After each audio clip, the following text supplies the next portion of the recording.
Assalomu alaykum qarindoshlar, qanday ahvolinglar? Men Amerikadan doktor Mehmet deyman. Men bugun mushu vaksinaninki qandaq sinaq qilinadiganligi to'g'risida qisqacha bir leksiya so'zlab o'tmoqchi. Hammanglarninki diqqat qilib anglashinglarni umid qilaman. Ko'pinchamizningki xabar olgandagidek 7 oyning 15 kunisi Xitoy hukumati Urumchida mushu aslida butunlay kontrol bo'ldi deb e'lon qilgan bu COVID-19 kasalniki qaytadan bayqalganligini e'lon qilgan edi. Uningdan 2 kun o'tgandan keyin bu kasallikniki ushtumtut ko'pib ketganligini e'lon qilib, dastlabida Urumchida, anandan keyin vatanningki ko'p qism shaharlarni asosan taqab, insonlarni uyga solab, insonlarningki turmushiga ig'ir darajada qulaysizliklarni akilyotidi. Bu vatanda yuz bergan bu ahvol muhojiratdagi hammamizni alohida andishiga va har xil gumonlarga solmoqda.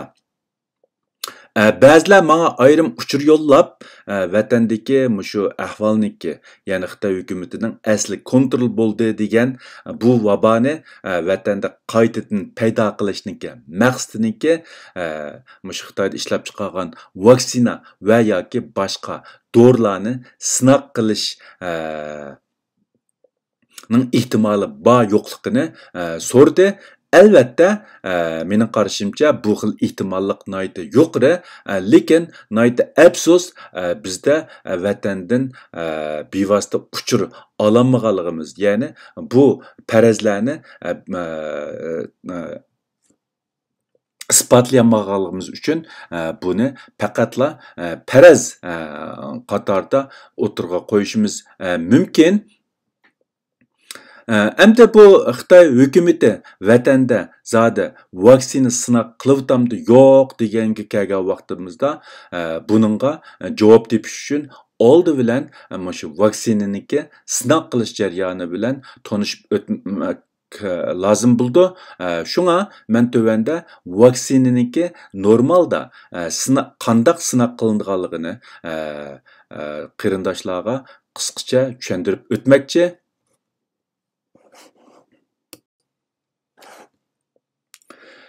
Vaksinaniki sinaq bosqichi. Endi bu vaksina mushu dastlabki tadqiqot bosqichini boshdan o'tkazgandan keyin tövandagidek bir necha bosqichliq sinaq jarayonini boshdan kechirdi.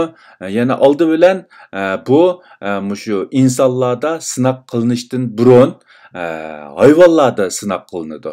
Ya'ni klinikalik sinaqdan burun hayvonda sinash bosqichi. Uningdan keyin bu hayvonda sinalgandan keyin bu vaksina odamda sinaq qilishga rasmiy tasdiqlandi. Shuning bilan klinikalik sinaq bosqichiga kirdi. Klinikalik sinaq bosqichi odatda mushu vaksina tasdiqlanishdan burun 3 bosqich, anandan keyin vaksina tasdiqlangandan keyin bir bosqichlab jami 4 bosqichni o'z ichiga oladi. Amaliyotda faqat mushu 3 bosqich rasmiy sinaq bo'lib, keyingi 4-bosqichi u odatda mushu vaksinaniki amaliy ishlatilishi hisoblanadi. Ya'ni mundaq aytgan vaqtida klinikalik 1-bosqichlik sinaq, klinikalik 2-bosqichlik sinaq, klinikalik 3-bosqichlik sinaq, anandan keyin tasdiqlashga sunildi. Anandan keyin vaksina rasmiy tasdiqlangandan keyingi 4-bosqichlik sinaq. Nima uchun bu 4-bosqichlik sinaq deymiz degan vaqtida men keyin bu jihatda azroq to'xtalib o'taman.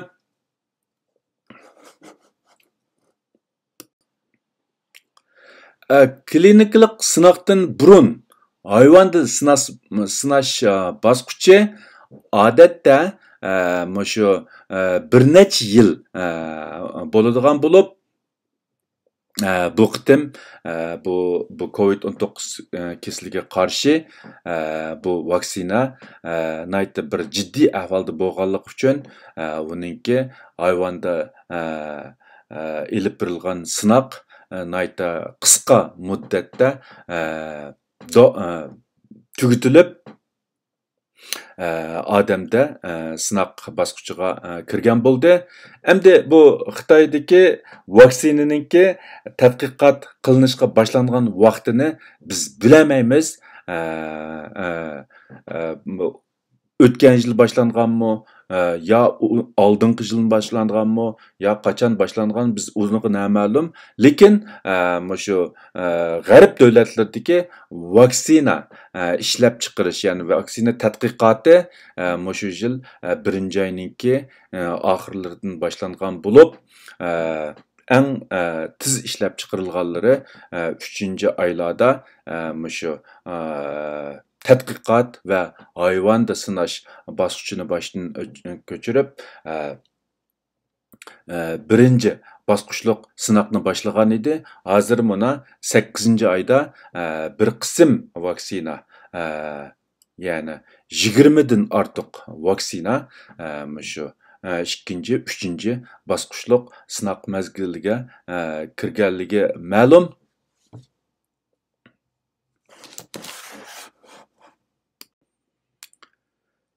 Hamda klinikalik birinchi bosqichliq sinoq deganimizda buningki vaqti normalda bir necha oy bo'ladi. Bir necha oy bo'ldi. Onunga qatnaşkan odam soni normalda bir necha 10 sağlam odam bo'ladi. Bu birinchi bosqichliq sinoqniki maqsadi nima degan vaqtida asosliqi shu vaksinaninki bexatarligi ve u keltirib chiqargan aks ta'siri. Shunlashqa bu tanlagan odamlar nihoyatda sog'lom odamlar bo'lib, buningda asosliqi shu vaksinaninki bexatarligi ve aks ta'siri sinildi. Endi klinikalik ikkinchi bosqichlik sinoq degan vaqtimizda uninki vaqti normalda bir necha oydan bir necha yil bo'ladi.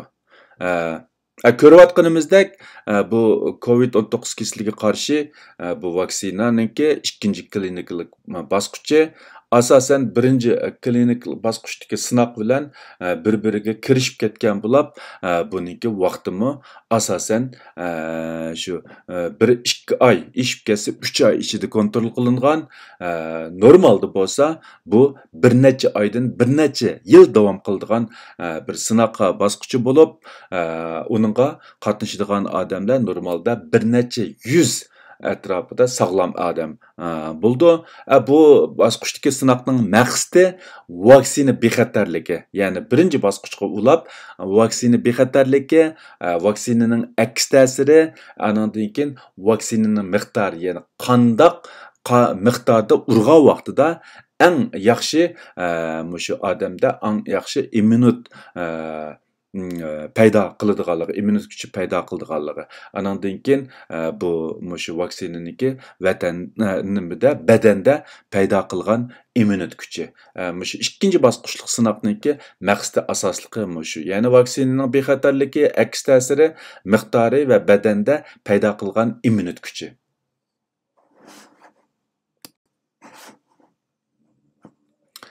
Klinikalik 3-chi bosqichlik sinoq deganimizda buningki vaqti normalda bir necha yildan 10 yil atrofida bo'ldi. Ya'ni bir necha yildan 10 yil atrofida bo'ldi.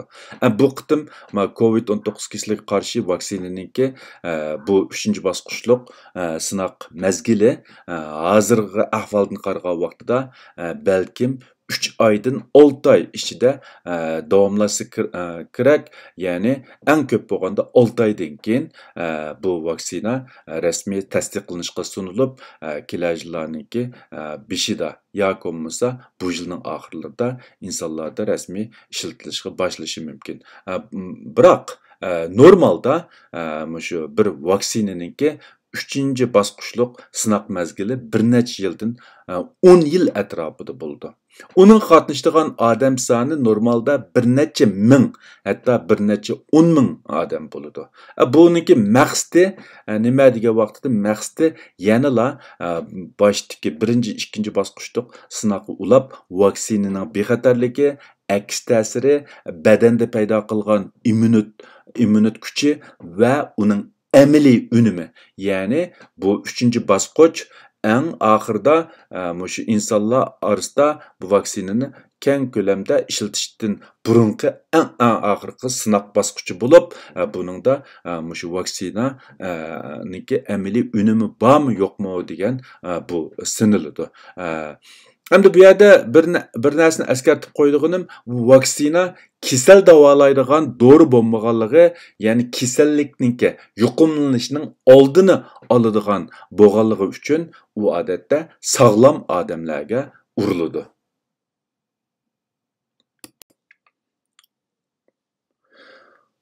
Bu klinikalik 3-chi bosqich sinoqningki asosliq maqsadi men yuqorida ta'kidlab o'tgandekidek, mushu vaksinaninki amaliy unumi bor yo'qligiga qisqa vaqt ichida yakun chiqarish bo'lib, buninglik uchun bu yuqumlanish ahvoli shu sinoq qilingan rayonda yuqumlanish ahvoli ig'ir bo'lishi kerak. Ya'ni mundaqcha aytgan vaqtida bu vaksina udurgan adamlar bilan vaksina udurmagan, ya'ni silishtirma guruhidagi adamlar ichida bu yuqumlanish ahvolida ko'z ko'rinarlik darajada farq bo'lishi kerak. Mundaqcha aytgan vaqtida vaksina udurgan adamlar ichida faqat yuqumlanish bo'lmagan vaqtida, vaksina udurmagan adamlar ichida ko'plab yuqumlanish bo'lgan vaqtida, anandan keyin bu vaksinaning unum bo'lgan bo'ldi. Bu vaksinaga nisbatan qisqa vaqt ichida aniq yakun chiqarg'ili bo'ldi. Endi bu masalani endi tushuntirish uchun men tövanda mushu Xitoyda ishlab chiqargan vaksinani mushu klinikalik sinoqdan burun hayvonda ilib berilgan bir tajriba jarayonini sizlar bilan o'rtoqlashmoqchi. Ya'ni bu rasmda ko'rayotganimizdagidek bu vaksinaning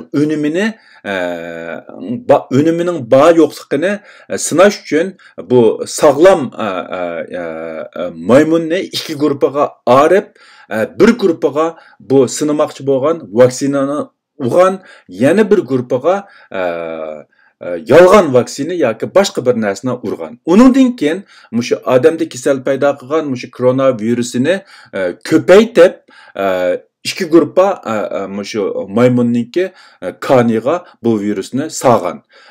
Sog'andan keyin bu vaksina urgan maymunda kasal paydo bo'lmagan, vaksina udurmagan maymunda kasal paydo bo'lgan. Shu orqali bu vaksinaninki unumi bor deb yakun chiqargan. Afsus, bundaq bir sinoqni insonlarda elib berish mumkin emas. Shu sababdan endi bu vaksina udurgan guruhidagi odamlar bilan vaksina udurmagan guruhidagi odamlar orasidagi yuqumlanish ahvolininki farqini qisqa vaqt ichida namoyon qilib chiqib, bu vaksina to'g'risida aniq bir yakun chiqarish uchun bu vaksinaning siniqini qildigan rayonda cho'qim bu yuqumlanish ahvoli ig'ir bo'lishi kerak. Ya'ni mundaqcha aytgan vaqtida qisqa vaqt ichida vaksina udurmagan guruhdagilar ko'plab yuqumlanishi, vaksina urg'izgan guruhdagilar yuqumlanmaslik kerak. Agar bu sinoq qilingan rayonda faqat yuqumlanish ahvoli bo'lmasa, ya'ni yoki bo'lmasa yuqumlanish butunlay kontrol qilingan bo'lsa, u xil ahvol ostida bu vaksinani qisqa vaqt ichida sinoq qilib, uningga aniq to'g'ri yakun chiqarish mumkin bo'lmaydi. Unda biz qanday qilish kerak degan vaqtida, unda bo'lsa, bu rayonda cho'qim yuqumlanish bo'lish kerak. Ya'ni sinoq qilmoqchi bo'lgan rayonda cho'qim yuqumlanish bo'lish kerak. Yuqumlanish bo'lgan vaqtida ig'ir bo'lish kerak. Yoki bo'lmasa, bu vaksinani shu yuqumlanish ahvoli ig'ir bo'lgan rayonlarga olib borib sinoq qilish kerak. Agar undaq bo'lmagan vaqtida, yuqumlanish ahvoli yengil, to'yin bo'lgan vaqtida bu vaksinani sinoq qilib, uning unimiga nisbatan aniq va to'g'ri yakun chiqarish uchun necha yillar vaqt ketishi mumkin. Chunki buningga yakun chiqarish uchun men yuqorida o'tgandagidek vaksina udurgan guruhida cho'qim yuqumlanish bo'lmaslik kerak, vaksina udurmagan guruhida cho'qim ko'plab yuqumlanish bo'lish kerak. Faqat shunda bo'lgan vaqtida anandan keyin yakun chiqarish mumkin. Agar bu vaksina udurgan guruhi bilan vaksina udurmagan guruhida ikkili guruhida yuqumlanish bo'lmasa, buningdan bu vaksinaga nisbatan hech qanday yakun chiqarish mumkin emas. Agar bu ikkili guruhida, ya'ni vaksina uğuzgan grubu bilan vaksina uğuzmagan grupudami yuqumlanish ahvoli o'xshash bo'lsa, yana buningdanmi vaksinaning unumi to'g'risida hech qanday unum chiqarish yakun chiqarish mumkin emas. Agar bu vaksina uğuzgan grubu bilan vaksina uğuzmagan grubu arasida kichik farq bo'lsa, u vaqtida bu vaksina uğuzgan gurubininki u farqi u insonlarninki tadbirlik bo'lishi, ya'ni virusga qarshi tadbir elishi, diqqat qilishi sababidan ularda uncha ko'p yuqumlanish bo'lmaganmi yoki vaksinaning sababidan yuqumlanish bo'lmaganmi, buningga aniq hukm chiqarish qiyin bo'ldi. Shunlashqa men yuqorida o'tgandagidek bu vaksina udurgan guruhi bilan vaksina udurmagan guruhi orasida ko'z ko'rinarlik darajada farq bo'lishi kerak. Ya'ni vaksina udurmagan guruhida ko'plab odam yuqumlanish kerak, vaksina udurgan guruhida hech qandaq adam yuqumlanmaslik kerak. Faqat mushunda bo'lgan vaqtida aningdan keyin uningga qisqa vaqt ichida aniq yakun chiqarish mumkin. Agar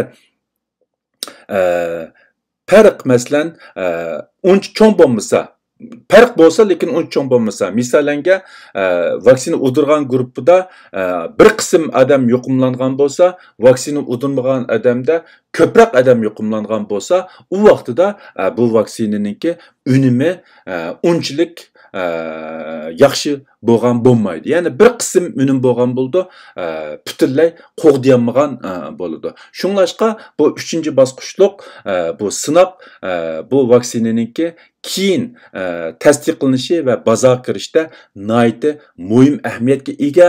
Shunlashqa bu 3-bosqichliq vaksina siniqini shu kasal qancha ig'ir taqigan rayonda ilib berilsa, buningki unumiga nisbatan shuncha tez yakun chiqarish mumkin.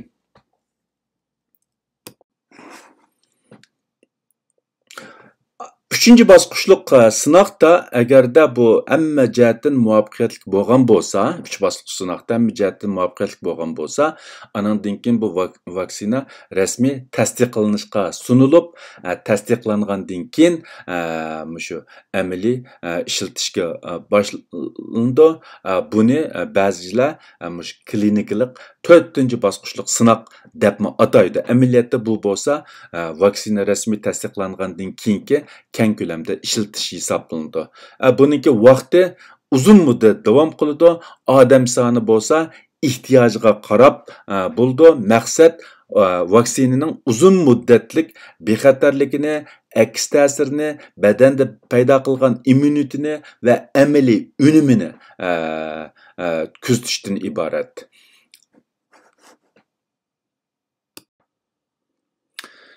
Bugün sözləməkçi olğan leksiyani müşahidə axırlaşdırmaqçı.